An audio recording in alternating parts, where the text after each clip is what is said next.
Солидную дату отмечает Национальная галерея. 80 лет назад, в разгар войны, был создан Республиканский художественный музей Коми СССР. Его входы с каждым годом ширились, и сегодня Национальная галерея насчитывает больше 10 тысяч произведений искусства. Только за последний год экспозиции посетило около 80 тысяч посетителей. В честь юбилея в драмтеатре прошел торжественный вечер. Цветами и дипломами наградили художников-рестораторов, научных сотрудников, музейных смотрителей и других специалистов.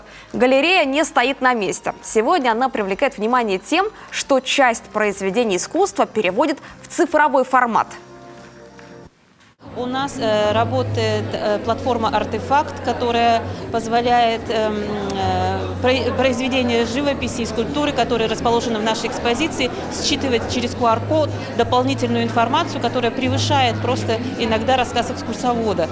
Поэтому это у нас очки дополненной реальности, это у нас онлайн-экскурсии.